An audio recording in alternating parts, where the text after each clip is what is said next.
संजू सॅमसन शिवाय इंडिया हा world cup जिंकू शकली नसती. कारण सगळ्या पूर्ण भारताने पाहिलं की संजू सॅमसनची बॅटिंग जेव्हा चालते तेव्हा रन कसे स्कोरबोर्डवर लागतात ते आपण फायनल मध्ये पण पाहिलं, वेस्ट इंडिजच्या मॅच मध्ये पण पाहिलं आणि इंग्लंडच्या मॅच मध्ये पण पाहिलं.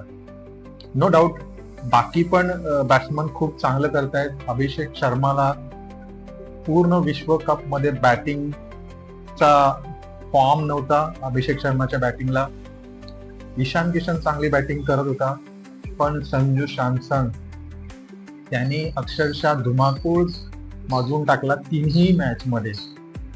एकदम निडर होऊन त्यांनी बॅटिंग केली. त्याच्या बॅटिंगमुळे आपल्या इंडियाचा स्कोर हा 200 पार गेला आणि वर्ल्ड कप मध्ये हा रेकॉर्ड म्हणून जमा झालाय. पूर्ण विश्वकप मध्ये त्याने जवळजवळ 24 सिक्सेस मारले, 24 सिक्सेस आणि 190च्या स्ट्राईक रेटने रन केले. म्हणजे तुम्ही त्याच्या बॅटिंग मध्ये किती फॉर्म होता तुम्ही लक्षात घेऊ शकता. एक काळ होता की तो बेंचवर बसून होता, त्याला चान्स मिळत नव्हता टीम मध्ये खेळायला.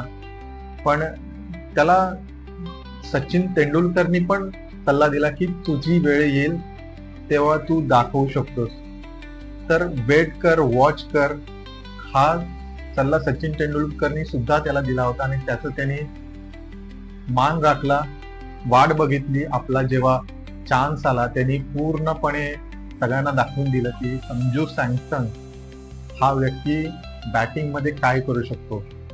त्याची बॅटिंग करत असताना तुम्ही बघता की कडे सिक्स मारतो आणि ही जी पॉवर हिटिंग आहे ना, ही जगामध्ये खूप कमी बॅट्समन करू शकतात आणि जो बॅट्समन हा करू शकतो तोच हा स्कोर अशा पद्धतीचा स्कोर करू शकतो. त्यांनी तिन्ही इनिंग मध्ये स्वतःसाठी नाही खेळला, तो टीमसाठी खेळला.